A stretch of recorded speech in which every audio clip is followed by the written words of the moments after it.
விசித்ரா.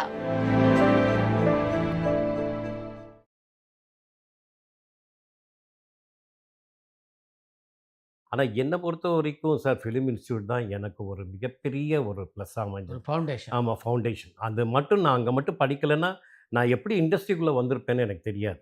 கரெக்ட்டா இது முடியறதுக்கு 1 மந்த் பிஃபோர் எக்ஸாம் முடியறதுக்கு 1 மந்த் பிஃபோர் காலேஜ் எனக்கு முடிய போகுது இன்ஸ்டிடியூட்ல. 1 இயர் கோர்ஸ் தான் அது சர்டிஃபிகேட். முடியறதுக்கு முன்னாடி ஒரு பாக்யராஜோடைய அசிஸ்டன்ட் டீம் வந்தாங்க. சஞ்சீவி, கணேஷ்னு 2 டைரக்டர்ஸும் வந்து ஒரு ப்ரொடியூசர் ஒருத்தர் வந்தாங்க. வந்து ஹீரோ வேணும் எங்களுக்கு அப்படின்னு செலக்ட் பண்ணாங்க. பரவாயில்லப்பா இருக்கவே இருக்காங்க பெரிய பெரிய பசங்க. அவங்கலாம் போயிருக்காங்க. அப்புறமா அவங்களுக்கு ஏதோ இந்த நம்ம பசங்க நடிச்ச சின்ன சின்ன ஷார்ட் ஃபிலிம்ஸ் அதெல்லாம் இருக்கும் இல்லையா? அதெல்லாம் போட்டு காமிச்சிருக்காங்க. நாங்க நடிச்சது 2டே 2 ஷார்ட் ஃபிலிம் தான். ம். ஃபர்ஸ்ட்டு ஒருத்தர் வந்து ரொம்ப ரிக்வெஸ்ட் பண்ணி எனக்கு ஒரு ஷார்ட் ஃபிலிம் குடுத்தாரு. அதில வந்து நான் ஐஸ்கிரீம் சாப்பிடுற மாரி. அது சைலன்ட் ஷாட் அது. டயலாக் கூட கிடையாது. அது ஒண்ணு நடிச்சிருந்தேன். இன்னொன்னு டயலாக் போர்ஷன் ராஜா ரவி எனக்கு குடுத்திருந்தாரு. ராஜா ரவி டைரக்டர் ம். இல்லையா? ம். அவருடைய சீன் பிராக்டிஸ்ல நான் ஒரு கேரக்டர் பண்ணேன் நானு. ஸோ இது மாரி 2டே 2 தான் நான் அதில பண்ணது. அது 2ம் எனக்கு போட்டு காமிச்சிருக்காங்க. மத்தவங்கள்தெல்லாம் போட்டு காட்டியிருக்காங்க. ஆனா எந்த போட்டு காமிச்ச உடனே, "இந்த பையன் எங்களுக்கு வேணும்" அப்படின்னு கேட்டுட்டு வந்தாங்க. என் கிளாஸ்க்கு வந்தாங்க. அப்புறமா நான் வந்தவுடனே, சரி ஓகே நமக்கு யாரும் கூப்பிட போறதில்லன்னு நான் வெளியில கிளம்ப "இல்ல, இல்ல தம்பி உன்ன தான் பார்க்க வந்திருக்காங்க" அப்படின்னாங்க. எனக்கு ஷாக். "என்னய்யா?" அப்படின்னு. "ஆமாமா." அப்புறமா வந்து கேட்டாங்க, பேசுனாங்க. என்ன ஏஜ்ன்னா ஒரு இப்ப 19, 20 இயர்ஸ் நெனைக்கிறேன் எனக்கு அப்போ. "தம்பி நீங்க நாளைக்கு ஆஃபீஸ்க்கு வாங்க. ம். உங்ககிட்ட பேசணும்." "சரி சார் நான் வரேன்."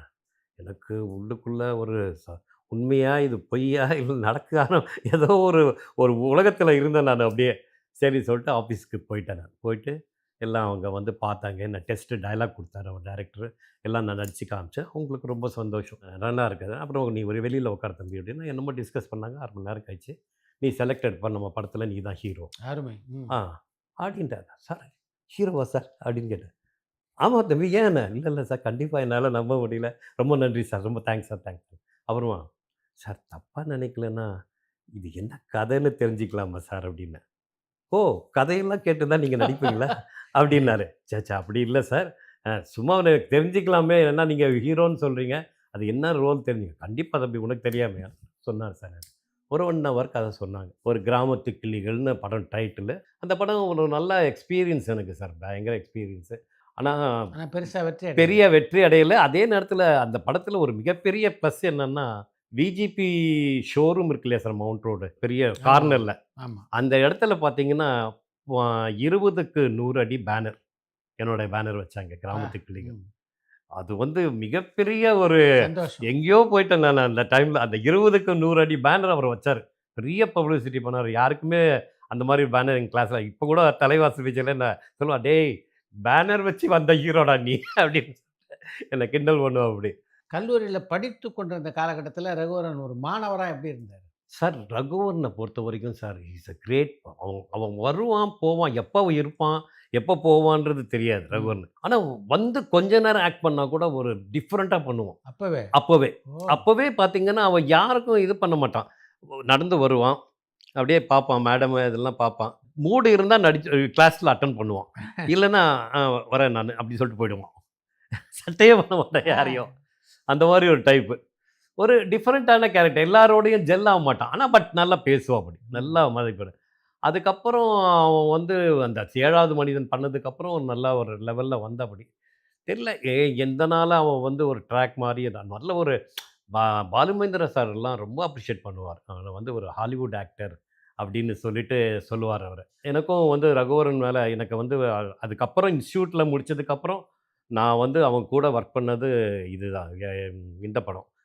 ஊர்காவலன். ரொம்ப நல்லா ப பேசுவான். நல்லா நாங்க 2 பேரும் பண்றோம். "பரவாயில்லையே! நீயும் ஹீரோ ஆயிட்ட. பரவால்ல வந்துட்ட" அப்படின்னு சொல்லிட்டு கேட்போம் அப்படி. அதான் நட்புன்னா ஹலோ ஹலோவுல தான் சார். பெரிய இதுல. நாங்க வந்து என்னுடைய டீம் யாருன்னா, நானு, வசந்த். ம். தலைவாசல் விஜய், ரவிவர்மா இவங்கெல்லாம் ஓகே நம்ம பேசுவோம்.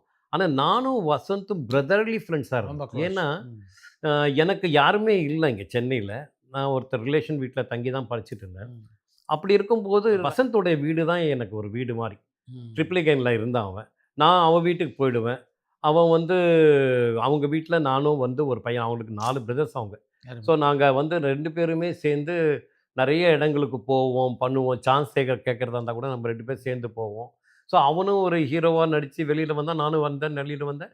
அப்படியே எங்களுடைய டிராவல் அப்படியே கன்டின்யூ ஆயிட்டு இருந்தது. ஒரு பீரியட்ல பார்த்தீங்கன்னா, இண்டஸ்ட்ரியிலேயே பிரதர்லி ஃப்ரெண்ட் ஹீரோஸ்ன்ற அளவுக்கு என்னையும் அவனையும் இன்டர்வியூல போடுவாங்க. ம். நாங்க 2 பேரும் ஒண்ணா டிவிஎஸ் 50 வச்சிருந்தேன் நானு. அவன் வேற ஒரு வண்டி அந்த மாரி மொப்பெட் வச்சிருந்தான். ஸோ நாங்க 2 பேரும் அதில சுத்துவோம். அவன் எனக்கு அவன்கிட்ட ரொம்ப புடிச்சது என்னன்னா, அவன் ரொம்ப எதார்த்தமா இருப்பான். பந்தா பண்ண மாட்டான் அப்படி ஆமா. வசந்த். நல்ல வெரி நைஸ் டைப். வெரி எனக்கு ரொம்ப பிடிக்கும். அதுவும் இல்லாம கோயிலு இதெல்லாம் நெறைய விஷயங்கள், நல்ல விஷயங்கள் நான் அவன்கிட்ட தான் கத்துக்கிட்டேன்.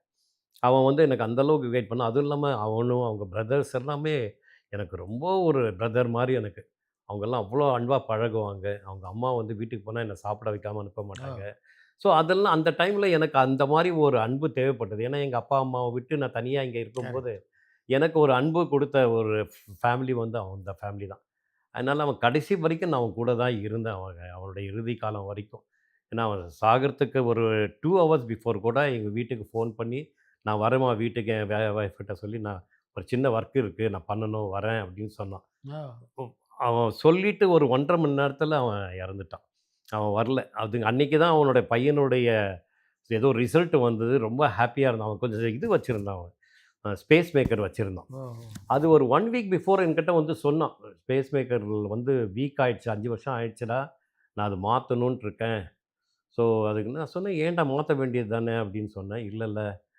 கொஞ்சம் எனக்கு ஃபைனான்ஷியலி ஏன்னா ஒரு சின்ன ஒரு பிசினஸ் ஒண்ணு ஆரம்பிக்கிறேன் என் ஃப்ரெண்டு கூட. அதனால டைட்டா இருக்கு." நான் சொன்னேன், "அத பத்தி கவலைப்படாத. நான் தரேன்டா" அப்படின்னு சொன்னேன். அப்ப கூட கேட்கல. ஆனா அந்த ஃபைனான்ஸ் அந்த பிசினஸ் ஆரம்பிக்கிறதுக்கு நான் ஒரு பெரிய அமௌண்ட் அவனுக்கு குடுத்தேன். ஓ! ஏன்னா எப்பவுமே அவன் வந்து என்னன்னா சென்டிமென்டலா என்கிட்ட வந்து பணம் வாங்கிட்டு போவான். அருமை. எந்த ஒரு காரியத்த பண்ணாலும், "நீ குட்றா காசுன்னு" லக்கி. என்கிட்ட ம். கேட்பான். நானும் அவனுக்கு நெறைய ஹெல்ப் பண்ணியிருக்கேன். ஸோ அவனும் எனக்கு ஹெல்ப் பண்ணுவான். நாங்க 2 பேரும் அப்படி இருந்தோம். அவனுடைய பிரிவு என்னால ரொம்ப டிஸ்டர்ப் ஆயிடுச்சு. நான் நேச்சுரல். எதிர்பார்க்கவும் இல்ல நான். ஏன்னா, ம். இன்னைக்கு சின்ன திரைன்னு இருக்குன்னா, அது அவன் ஆரம்பிச்சு ஆமா. வச்சிருந்தான். இல்ல அவனுடைய அதுல அவர் சர்வீஸ் பெருசு. ஆமா. ம். அவன் வந்து சின்னத்திரை இண்டஸ்ட்ரிக்கு நடிகர் சங்க தலைவராவும் ம். ரொம்ப நல்லா ஒர்க் பண்ணார். நல்லா பண்ணான் அவன். நெறைய விஷயங்கள் அவன் கூட இருந்திருக்கேன் நானு. பட் என்ன தெரியல. அவன் ஹெல்த் வைஸ் கொஞ்சம் பார்த்துக்கல அவன் அவ்வளோதான். உங்க முதல் படம் தோல்வி அடைஞ்சிருச்சு. அதுக்கப்புறம் அடுத்து என்ன முயற்சி பண்ணீங்க? அடுத்தது சார் எனக்கு என்ன ஆச்சுன்னா, முதல் படம் பண்ண உடனே நான் தோல்வி அடைஞ்சது. நான் அது தளரல. சரி நம்ம மட்டும் முயற்சி பண்ணுவோம்ன்னு. அப்போ இளமை காலங்கள்னு ஒரு படம். மணிவண்ணன். மணிவண்ணன் சார் ம். டைரக்ஷன். இந்த மாரி ஒரு படம் இருக்கு. நீங்க பாருங்க அப்படின்னு சொல்லிட்டு சொன்ன உடனே மணிவண்ணன் சார போய் பார்த்தேன். அவரும் பார்த்தாரு. ஓகே 4 வில்லனுங்க இருக்கு. நீ ஹீரோவா நடிச்சிருக்கேன்னு சொல்றியே தம்பி. நான் வில்லனாலாம் நடிப்பியா? அப்படின்னு. சார் நான் எந்த கேரக்டர் குடுத்தாலும் நடிப்பேன் சார். எனக்கு சூட்டபுளா இருந்தா போதும். சரி ஓகே. அப்போ வந்து 4 பேர்ல ஒருத்தன என்ன கன்ஃபார்ம் பண்ணிட்டாரு. ம். அது மூணார்ல ஷூட்டிங்கு. அது ஒரு பயங்கர டீம் அது. ம். நானு, ஜனகராஜு, விமல் பையன், அப்புறம் பாலாஜின்னு சொல்ட்டு ரோஹிணியோட பிரதர் பாலாஜி. அவன் தான் மெயின் வில்லனு. நாங்க 4 பேரும் ஒரு டீம். செட்டு. ஒரு செட்டு. ஈவன் ஷூட்டிங் முடிஞ்சு வந்தாலும் ரூம் வந்து நாங்க 4 பேரும் பக்கத்துல. வந்தவுனே ரூமுக்கு வந்தவுனே ட்ரம்ஸ் எடுத்துக்கிட்டு, நாங்க பாட்டுக்கு ஒரு லூட்டி கலாட்டா பண்ணிட்டுருப்போம். எங்கள தாண்டி தான் டெய்லி ஷூட்டிங் முடிஞ்சு இவர் மணிவண்ணன் சார் போவாரு. பார்த்துட்டு, எல்லாம் பண்ணுங்க, என்ஜாய் பண்ணுங்க" அப்படின்னு சொல்லிட்டு போவாரு. கடைசியில பார்த்தா, ஒரு நாள் வந்து எனக்கு மணிவண்ணன் சார் கூட ஒர்க் பண்ணது மிகப்பெரிய எக்ஸ்பீரியன்ஸ் சார். அப்படியா? எப்படின்னா, அவர் எப்படி ஒரு டைரக்டர்னா சார், ரொம்ப எதார்த்தமான டைரக்டர். நீங்க அவர்கிட்ட ஸ்கிரிப்டே இருக்காது கையில. ஆமா. ஸ்கிரிப்ட் வச்சுக்கவே மாட்டாரு. அவர் வந்தவுடனே, "மனோஜ் இதுதான் டயலாக் உன்து. நீ இது பேசு" அப்படின்னு சொல்லிட்டு சொல்லுவாரு. நான் வந்து, "சரி சார், ஓகே சார் பேசிடுறேன்னு" சொல்லுவேன். அப்புறமா கொஞ்சம் டவுட் வந்து, "சார் என்ன டயலாக் சார் சொல்லணும்" சொன்னா, அவரே சொல்லும்போது அது வேற மாத்தி தான் சொல்லுவாரு. ஆனா கன்டென்ட் அதான் இருக்கும். அதே மாரி நாங்க அந்த டயலாக்க பேசினா கூட, கொஞ்சம் மாத்தி பேசினா கூட ஒண்ணும் சொல்ல மாட்டாரு. அவருக்கு அந்த தேவையான கன்டென்ட் கரெக்ட்டா கரெக்ட். வந்துச்சுன்னா, ஹி வில் பி ஓகே. ம். சில டைம்ல நான் சொல்லுவேன், "சார் இந்த டயலாக் இந்த இடத்துல நான் இப்படி மாத்திட்டு மாத்துறேன்." நல்லா இருக்கே மாத்திக்கோ" அப்படின்னுவாரு. எனக்கு அதெல்லாம் ஒரு பெரிய ஒரு எக்ஸ்பீரியன்ஸ். ஏன்னா, நெறைய பேர் டைரக்டர்ஸ் அத ஒத்துக்க மாட்டாங்க. உண்மதான். நான் சொல்ற டயலாக்க பேசுன்னுவாங்க. ஆனா, அவர் அப்பவே வந்துட்டு எல்லாமே எதார்த்தமா அதனால தான் அவர் வெற்றி படங்கள் நல்லா அவர் கூட நடிச்ச படங்களும், அது எல்லாம் எல்லாமே வெற்றி. ஒரு நல்ல ஒரு ஃப்ரெண்ட்லி பெர்சன். ஈவன் ஃபர்ஸ்ட்டு ஒரு நாள் வந்து ஹீரோயின் லான்ச் பண்றாரு அவரு. அப்போ வந்து நான் வந்து அந்த படத்தில ஒரு ஷாட் வச்சாரு. வச்சுட்டு எடுத்த உடனே, "நீ வந்து இந்த கேமரால பாரு அந்த பொண்ணு எப்படி இருக்கான்னு சொல்லு" அப்படின்னாரு. ம். "சார் நானா?" அப்படின்னேன். எனக்கு என்ன பயம்ன்னா அப்போலாம் கேமரால பார்த்தா ரூ. 1000 ஆமா, பணம் கட்டணும். ஆமா. அப்ப ஒரு ட்ரெண்ட் இருந்தது தெரியுங்களா? இவங்க ஏதோ ஒண்ணு பிளான் பண்ணி தான் எனக்கு பண்றாங்கன்னு சொல்ட்டு, "இல்ல, இல்ல சார் நான் பார்க்கல சார். இப்படியே பார்த்து சொல்றேன் நல்லா இருக்காங்க சார்" அப்படின்னு. "நீ கேமரால பார்த்து சொல்ற" அப்படின்னாரு என்ன. சரி சொல்லிட்டு நான் போயிட்டு கேமராவ பார்த்தேன். அப்ப கூட இவர் கேமராமேன் காலில் விழுந்து, ரூ. 1000 கேட்டுடாதீங்க சார். என்கிட்டலாம் பணம் இல்ல. ஏய் டைரக்டர் தானே சொன்னார் பண்ணு போ அப்படின்னாரு. சரி சொல்லிட்டு பார்த்துட்டு ரொம்ப நல்லா இருக்காங்க சார். First class actor. அந்த மாரி ஒரு ஒப்பீனியன் கேட்கறது அவரு. ம். யார் சாதாரண ஆளுகள் தான் என்ன சொல்றாங்க, என்ன பண்ணுவாங்க அப்படிலாம் கேட்டு மணிவண்ணன் சார் அந்த படம் எனக்கு வந்து மிகப்பெரிய ஒரு ரீச். ரீச். அதில ஒரு "வாடா என் வீரான்னு" ஒரு சாங் சார். ம். அந்த சாங்ல நான் தான் பயங்கர பெர்ஃபார்மர். ம். 4 பேர்ல அவர் மணிவண்ணன் சாரே சொன்னாரு. ஈவன் மோகன் சாரும் பார்த்துட்டு சொன்னாரு. ஆனா அந்த சாங் அன்எக்ஸ்பெக்டடா ஈவன் படத்துல இடம் பெறல. வரல. ம். அது ஏன்னு எனக்கு தெரியல.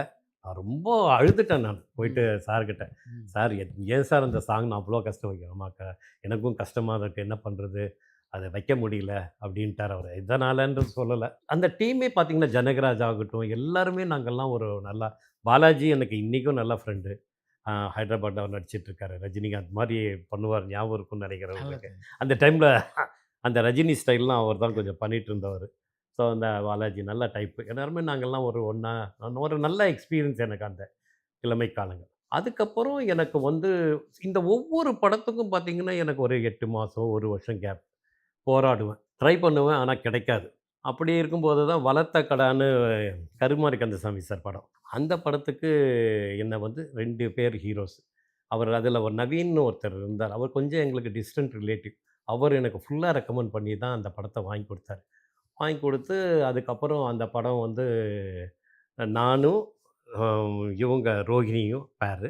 விஜியும், சுரேஷும் பேர். 2 பேரு. இவரு வந்து கராத்தே மணி சார் அதில ஒரு முக்கியம். இந்த கேரக்டர் வச்சு ஒரு ஆட வச்சு தான் எடுத்தாங்க. அந்த படம் எனக்கு ரொம்ப நல்ல படம். அது ஒரு நல்ல ஒரு இது இருந்தது. கருமாரி கந்தசாமி சாரும் என் மேல அவ்வளோதான். அவரும் ரொம்ப நல்ல பாசம். அவர் வந்து ஒரு தடவ ஏதோ ஒரு யாருக்கோ இந்த படத்துடைய கதை சொல்லணும்னு போகும்போது நான் கூட இருந்தேன். அவர் வந்து கொஞ்சம் யோசிச்சு தடுமாறுறாரு. "சார் நான் சொல்லட்டுமா சார்?" அப்படின்னேன். ஆ.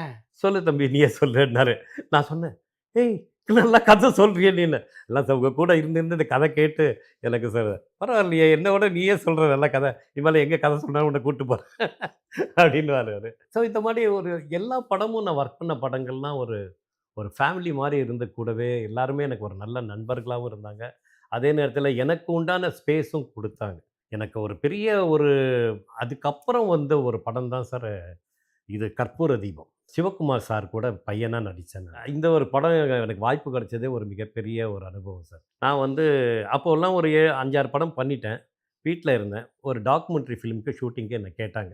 அ அதாவது துபாயில போய் வேலை தேடினா கிடைக்காம கஷ்டப்படுவாங்க இல்லையா? பசங்கள்லாம் பணம் கட்டிட்டு ஏமாந்துருவாங்க இல்லையா? இத பேஸ் பண்ணி ஒரு டாக்குமெண்ட்ரி ஆல் இண்டியா ரேடியோல ஒர்க் பண்ற ஒருத்தர் தான் அத வந்து எடுத்தாரு. என்ன கூப்பிட்டு, "நீ வந்து நடிக்கிறியா? நீ தான் ஹீரோ அதுல" அப்படின்னாரு. நடிக்கிறேன் சார்" அப்படின்னேன். பட் எனக்கு பேமெண்ட் வந்து ரொம்ப கம்மி. ரூ. 750 தான் தர முடியும்" அப்படின்னாரு. "சார் ரொம்ப கம்மி சார். நான் ஹீரோவா நடிச்சுட்டேன். இதெல்லாம் பண்ணிட்டேன். கொஞ்சம் சேர்த்து" "இல்ல தம்பி பாருங்க. முடிஞ்சா பண்ணுங்க. இல்லன்னா நான் வேற யாராவது போட்டுக்கிறேன். எனக்கு அதுக்கு மேல குடுக்க முடியாது." "ஐய்யய்யோ! நான் நடிக்கிறேன் சார்." நான் இல்லன்னுலாம் சொல்லல. ஏன்னா நான் வீட்ல சும்மா இருந்தா ரூ. 100 யாராவது வந்து குடுத்துட்டு போவாங்களா? இல்ல இப்படி தான் சொன்னேன் நான் அவர்ட்ட. ம். யாரும் குடுக்க போறதில்ல. ம். "நான் சும்மா தான் இருக்கேன். நீங்க கேட்குற அன்னைக்கு நான் சும்மா தான் இருக்கேன் சார். நான் நடிக்கிறேன் சார்" அப்படின்னு. "சரி வந்துருங்க." செனட் ரோடுக்கு பக்கத்துல பேரலல் ரோட்ல தான் ஷூட்டிங். ம். அங்க போயிட்டேன். போயிட்டு நடிச்சிட்டு இருந்தேன். ம். அப்போ இந்த டச் அப் பண்ற பையன் என்ன டச் அப் பண்ணும்போது, ம். "அண்ணா பக்கத்துல ஒரு ஷூட்டிங் நடக்குதுன்னா, அதுல வந்து ஒரு சிவகுமார் சாருக்கு பையனா ஒரு கேரக்டர் வேணும்னு கேட்டுட்டு இருந்தாங்க. ம். நீங்க கரெக்ட்டா இருப்பீங்கன்னு நெனைக்கிறேன். வரீங்களாண்ணா? நான் கூட்டு போய் இன்ட்ரோடியூஸ் பண்றேன்னா." சரி பிரேக்ல போலாம் நம்போ. லஞ்ச் பிரேக்ல போலான்னு ம். சொல்லிட்டு, லஞ்ச் பிரேக்ல அவன் கூட போயிட்டு ஜெகநாதன் சார் இருந்தாரு. அசோசியேட் டைரக்டர் இருந்தாரு. எல்லாரும் போய் பார்த்தேன் நானு. பார்த்துட்டு ஜெகநாதன் சார் பார்த்தாரு. "என்னய்யா பேரு வந்து?" அப்படின்னாரு. "சார் நம்ம மனோஜ். ஹார்ஸ் ரைடிங் தெரியுமான்னு?" கேட்டாரு. ம். தெரியும் சார்." ம். "டான்ஸ் ஆடுவியான்னு?" கேட்டாரு. நல்லா ஆடுவேன் சார்ன்னு." "ஃபைட்டிங் தெரியுமான்னு?" தெரியும் சார்." "கார் ஓட்டுவியான்னு?" கேட்டாரு. நான் நல்லா ஓட்டுவேன் சார். கார் ஓட்டுவேன் சார்." எது கேட்டாலும் அத தெரியும் தெரியும்ன்னு சொல்லிட்டு இருந்தேன். சரி அப்புறமா ஷார்ட்லாம் முடிச்சுட்டு மறுபடியும் வந்தாரு. மறுபடியும் அதே கொஸ்டின் தான் திருப்பி கேட்டாரு. இது மாரி 3 தடவ கேட்டாரு என்ன. ம். நான் 3 தடவையும் சொன்னேன். "சார் எங்கே எது தெரியலன்னு சொன்னாரோ, குடுக்க மாட்டாரோன்னு நம்பிக்கையில கரெக்ட். எல்லாம் ம். தெரியும் தெரியும்ன்னு சொல்லிட்டேன்." அப்புறமா சிவகுமார், "சிவா இங்க வாங்க ஒரு நிமிஷம்" அப்படின்னாரு. "இந்த பையன் உங்களுக்கு பையனா கரெக்ட்டா இருப்பானா?" அப்படின்னு கேட்டாரு. அவர் பார்த்துட்டு, கரெக்ட்டா இருப்பானே, நல்லா இருப்பானே" அப்படின்னாரு. "சரி ஓகே. சரி ஓகே கன்ஃபார்ம் போ. அந்த அசோசியேட் டைரக்டர் கூப்பிட்டு அவருக்கு வந்து நீங்க அவருக்கு குடுத்துருங்க" அப்படின்னு சொல்லிட்டாரு. இந்த பையன் நோட் பண்ணி வச்சுக்கிட்டு, ஷெட்யூல் சொல்லிடு அப்படின்ட்டாரு. எனக்கு அப்போ அந்த கார் விஷயம் சொல்லவே இல்ல. நானும் வந்துட்டு சரின்னு சொல்லிட்டு நான் போயிட்டேன். 2வது நாள் ஷூட்டிங். அடுத்த 2வது நாள் எனக்கு ஷூட்டிங்கு காலையில 6:30 மணிக்கெலாம் லொக்கேஷன் வந்துருங்க அப்படின்னு. வந்துட்டேன் நான் லொக்கேஷன் வந்துட்டேன். லொக்கேஷன் போனோனே 2 கார் இருந்தது ஃபாரின் கார்ஸ். ஒண்ணு பெரிய மெர்சிடிஸ் பென்ஸ் மாரி ஏதோ ஒரு கார் இருந்தது. இன்னொன்னு வந்து ட்ரம்ப்னு ஒரு ஸ்போர்ட்ஸ் கார் இருந்தது ரெட் கலர்ல. சரி யாருக்கு சார் 2 காரு அப்படின்னு கேட்டேன். சார் ஒண்ணு உங்க அப்பாது ஒரு காரு சிவகுமார் சார்து, ஒண்ணு உங்களுக்குன்னாரு. எனக்கா? நான் கார் ஓட்டணுமான்னு கேட்டேன். சார் படம் ஃபுல்லா நீங்க கார் ஓட்டுறீங்க சார் அப்படின்னா. அவ என்ன பண்றதுன்னே எனக்கு தெரியல. தல வந்து கார் தொட்டது கூட கிடையாது. கார் அவர் எப்படி ஓட்ட கேட்டதுக்கு போறேன்? ஆமா, ஆமான்ட்டீங்க ஆமா. நீங்க. அங்க கேட்கும்போது ஆமாமான்ட்டேன். கார் தொட்டது கூட கிடையாது. என்ன பண்றது? என்ன பண்றதுன்னு யோசிச்சுக்கிட்டே இருந்தேன் நானு. சரி, ஏதோ ஒண்ணு பண்ணி தான் ஆகணும் நம்ம. மடமடன்னு மேக்கப் போட்டு ரெடி ஆயிட்டேன். அப்புறம் அசோசியேட் டைரக்டர் சார்கிட்ட போயிட்டு, "சார் ரொம்ப நாள் ஆச்சு நான் கார் ஓட்டி கொஞ்சம் பிராக்டிஸ் பண்ணிக்கலாமான்னு கேட்டேன். அதுக்கு என்ன தாராளமான அவர் டிரைவர கூப்பிட்டாரு. டிரைவர்கிட்ட இந்த இவருக்கு தம்பிக்கு ஒரு கார் குடுங்க, சாவி குடுங்க. அவர் போய் பிராக்டிஸ் பண்றேன்றாரு. ஏன்னா அது ஃபாரின் காரா இருக்கனால அவரு தெரிலன்றாரு அப்படின்னு. அப்ப என்ன மேலேயும் கீழேயும் பார்த்தேன். சார் நீங்க கார் ஓட்டி லைசென்ஸ்லாம் வச்சிருக்கீங்களான்னு? இருக்குங்க. அதெல்லாம் நான் எடுத்துட்டு வரணும்னு எனக்கு தெரியல. வீட்ல இருக்குன்ட்டேன் நானு. சரி ஓகேன்னு கார் எடுத்து வெளில விட்டாரு. சார் இந்த கார் எடுத்த உடனே 80ல ஸ்பீட்ல போகும். பரவாயில்லையா உங்களுக்கு ஓகேவான்னு. ஐய்யய்யோ! 80லாம் வேண்டாங்க. எனக்கு எவ்வளோ கம்மி பண்ண முடியும்ன்னு. சார் 60 தான் கம்மி பண்ண முடியும். அதுக்கு கம்மி பண்ண முடியாது இந்த காருன்னு. சரி பண்ணிடுங்க அப்டின்ட்டேன். சரி ஓகே. என்ன பண்றது? நான் ஃபர்ஸ்ட்டு 2 வேல 2 வே கியர் சிஸ்டம் தானே அப்டின்னா, ஆமா அப்டின்னு சொன்னவுனே, அவருக்கு கொஞ்சம் அந்த டெக்னிக்கல் வேர்ட்லாம் சொன்னவுனே, டிரைவருக்கு கொஞ்சம் சாட்டிஸ்ஃபேக்ஷன். ஓகே இந்த பையனுக்கு ஏதோ தெரியும் போல இருக்கு அப்டின்ட்டு. நான் காரு எடுத்தேன். 2 தடவ ஆஃப் ஆச்சு. நான் சொன்னேன், "சார் கொஞ்சம் ஒரு தடவ நீங்க காட்டிறீங்களா? எனக்கு இந்த கரெக்ட் டைமிங் தெரியல. கியருக்கும், கிளட்ச் விடுறதுக்கும் இந்த ஸ்போர்ட்ஸ் கார்ன்றனாலன்னு." சரி அவன் வந்து ஓட்டி காமிச்சான். அப்படி இப்படி பண்ணான். பார்த்துக்கிட்டேன். சரி சார் நீங்க பக்கத்துல உட்காருங்கன்னு. "இல்ல, இல்ல தம்பி நான் வெளில இருக்கேன். நீங்களே ஓட்டுங்க" அப்படின்ட்டாரு அவரு. சரி சொல்லிட்டு நான் எடுத்துட்டு கொஞ்சம் கொஞ்சமா ஸ்லோவா முன்னாடி போறது, பின்னாடி ரிவர்ஸ் வர்றது, இப்படி ரைட்ல திரும்புறது. அங்கேயே அந்த தெருவுல செனடாப் ரோட்ல அது ஃப்ரீயா இருந்தது. காலையில யாருமே இல்ல. ஸோ அதனால ஒரு ப்ளஸ்ஸா இருந்தது. அப்படியே பண்ணிட்டு 2, 3 தடவ ஒரு 15 டூ 20 மினிட்ஸ் பிராக்டிஸ் பண்ணியிருப்பேன் சார். அவ்வளோதான் சார். ஓரளவுக்கு கான்ஃபிடென்ட் வந்துருச்சு எனக்கு. ஓகே இந்த அருமை, கார் அருமை. ஓட்டிருவேன்ட்டு. மறுபடியும் கார் கொண்டு போய் உள்ள நிறுத்திட்டாங்க. கரெக்ட்டா 8:00 ஃபர்ஸ்ட் ஷாட் எனக்கு வருது. பண்றேன். அவர் டைரக்டர் கூப்பிட்டாரு என்ன. "மனோஜ், நீ இத வந்து இந்த பணக்கார வீட்டு பசங்கள்லாம் திமிரா இருப்பாங்க தெரியுமா? கார் எடுத்துட்டு அப்படி சல்லுன்னு வெளில போவாங்க. அந்த மாரி நீ போறன்னு." இது என்னடா அடுத்த தலைவலி அப்படின்னு சொல்லிட்டு எப்படி சல்லுன்னு போறது? ட்ரம்ப் கார் போகும். பட் எனக்கு உள்ளுக்குள்ள பயம். சரின்னு சொல்லிட்டு கார் இது வந்து அதான் ஃபர்ஸ்ட் ஷாட்டே எனக்கு. எனக்கு வந்து கேமரா வந்து கணேஷ் பாண்டியன் சார். அவர் வந்து கார்னர்ல கேட் கார்னர்ல வச்சுட்டாரு கேமராவ. அசிஸ்டன்ட்ஸ் ஒரு 3 பேர் அவரோட அசிஸ்டன்ட்ஸ் நிக்கிறாங்க. நான் டைரக்டர் சார் பக்கத்துல ஒரு அசிஸ்டன்ட் அவரு. மொத்தம் ஒரு 5 பேர் நிக்கிறாங்க. கேமரா, போர்டிகோக்கும் கார் அந்த கேட்டுக்கும் ஒரு 75 மீட்டர்ஸ் டூ 100 மீட்டர்ஸ் டிஸ்டன்ஸ் இருக்கும். ஸோ நல்லா போற மாரி. சரி நான் ஒரு மானிட்டர் பார்ப்பேன் நான். சார் மானிட்டர்லாம் வேண்டாம் டேக் போயிடலாம் சார். டேக்கே போயிடலாம். எது ஆனாலும் டேக்ல போட்டும் அப்படின்னு சொல்லிட்டு ஒரு இது கேட்டவுடனே, பரவால்ல டேக்கே போலாமே அப்படின்ட்டாரு அவரு. அவ்வளோதான் சார். வண்டி எடுத்தேன். சல்லுன்னு ஒரு ஃபாஸ்ட்டா எடுத்து, அது கரெக்ட்டா ஒரு 1 1/2 அடி பிஃபோர் வந்து அந்த கேமராக்கு 1 1/2 அடி, 2 அடி இருக்கும் பிஃபோர்ல எடுத்து லெஃப்ட் எடுத்துட்டேன் நான். கேட்டுக்கு வெளில போயிட்டேன் நான். ஃபாஸ்ட்டா போயிட்டேன். அவர் எப்படி கேட்டாரோ அதே மாரி பண்ணிட்டேன். ஆனா, கேமராமேன், அசிஸ்டன்ட்ஸ் எல்லாம் ஓடிட்டாங்க. யாருமே நிக்கல அங்க. டைரக்டர் சாரும், அசிஸ்டன்ட் மட்டும் தான் இருந்தாங்க. டைரக்டர் வந்து ரொம்ப ஹேப்பி. சூப்பரா பண்ண நீ" அப்படின்ட்டாரு. அவர் கூலா இருந்தாரு.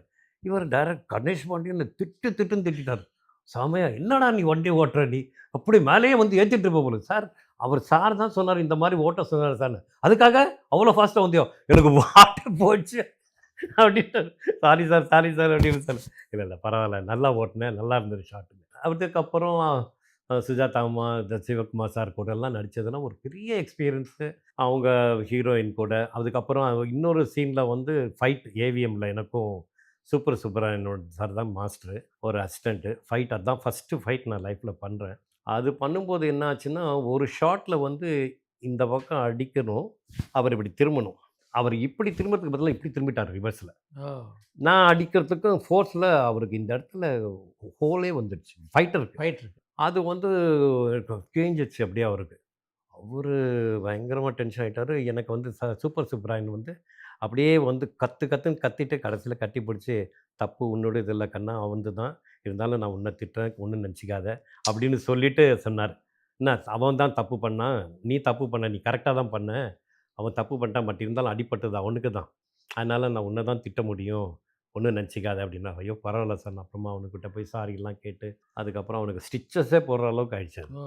அந்த அளவுக்கு ஃபோர்ஸ். ஆனா பட் நான் மத்த ஃபைட் எல்லாமே ரொம்ப பெர்ஃபெக்ட்டா பண்ணேன். இந்த மாரி நான் ஓரளவுக்கு எல்லாமே டெடிகேட்டடா நான் ஒர்க் பண்ணிட்டு தான் இருந்தேன். என்னமோ தெரியல ஒரு பெரிய லெவல்ல ஒரு பிஸி ஆற அளவுக்கு எனக்கு வாய்ப்புகள் கிடைக்கல. அப்போ இன்டர்வியூ எடுக்கிறவங்க கூட வந்து என்ன கேட்டாங்க. பேசும் படர்ல வந்து ஒரு இன்டர்வியூ எடுத்தாங்க. அப்போதான் அந்த ஊர்காவலன் படம் வந்து சத்யா மூவிஸ் படம் வந்து மனோபாலா சார் எடுக்கிறாருன்னு சொல்லிட்டு அங்க போய் பார்த்தேன். இன்ட்ரோல் கிளைமேக்ஸ் ஈட்டி மாரி அது குத்தி என்ன சாகடிச்சுருவாரு இவரு. ஸோ அப்போ வந்துட்டு அந்த ஈட்டிலாம் கட்டி எனக்கு ஸ்டண்ட் மாஸ்டர்ஸ் அதெல்லாம் கட்டியிருந்தாங்க. அது ஒரு ஷாட் வந்து மேலே கிரேன்ல இருந்தது. கிரேன்லேருந்து மறுபடியும் கீழே இறக்கணும்.